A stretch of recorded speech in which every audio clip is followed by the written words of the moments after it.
আজকের এই ক্লাসটিতে ধ্বনি ও বর্ণ থেকে একটা অত্যন্ত গুরুত্বপূর্ণ জিনিস আমরা শিখতে চাই, সেটি হচ্ছে অর্ধ স্বরধ্বনি।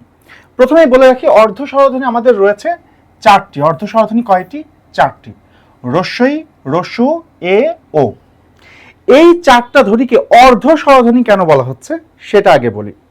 দেখেন, স্বরধ্বনির একটা সাধারণ স্বাভাবিক প্রবৃত্তি হচ্ছে স্বরধ্বনি যতক্ষণ খুশি টেনে উচ্চারণ করা যায়।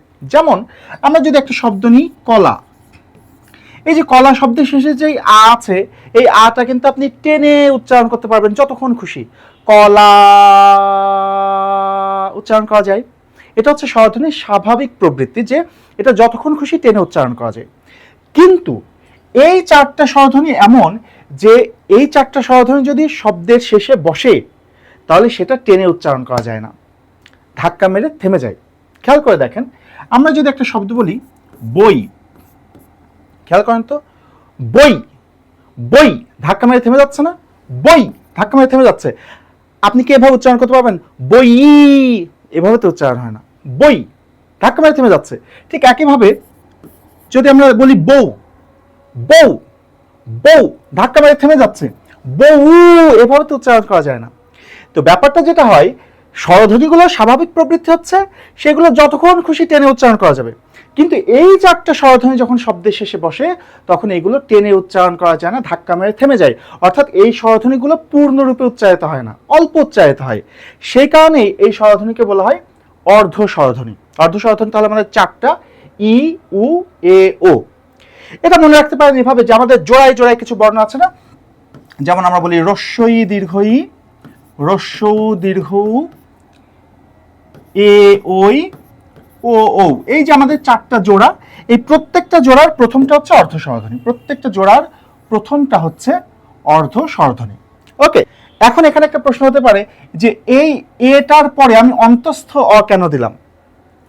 কারণ একটা জিনিস মনে রাখবেন যে যদি কোনো শব্দের শেষে এ যুক্ত হয়, শেষে কিন্তু এ কখনো বর্ণরূপে যুক্ত হতে পারে না। যদি কোনো স্বরধ্বনিযুক্ত শব্দের শেষে এ যুক্ত হয় তাহলে সেই এটা সাধারণভাবে অন্তস্থ অ রূপে যুক্ত হয়। ব্যাপারটা বুঝিয়ে বলছি। মনে করেন একটা শব্দ লিখলাম চা, হ্যাঁ, চা, চা মানে চাওয়া আর কি। এই যে চা, এর শেষে দেখেন একটা স্বরধ্বনি আছে, একটা আকার আছে।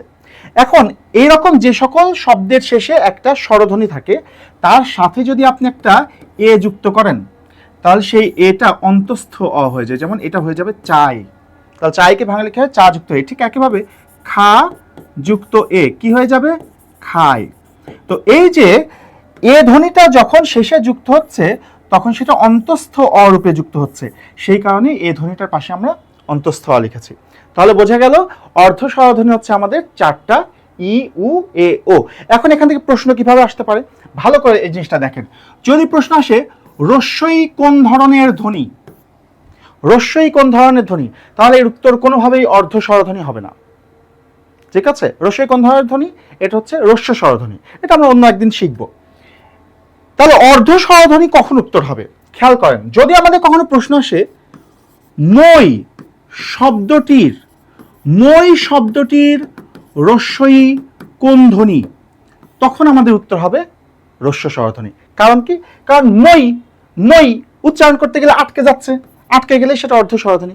কিন্তু শুধু যদি রস্বই দিয়ে বলে এটা কোন ধ্বনি, তাহলে দেখেন তো এটা উচ্চারণ কি হবে?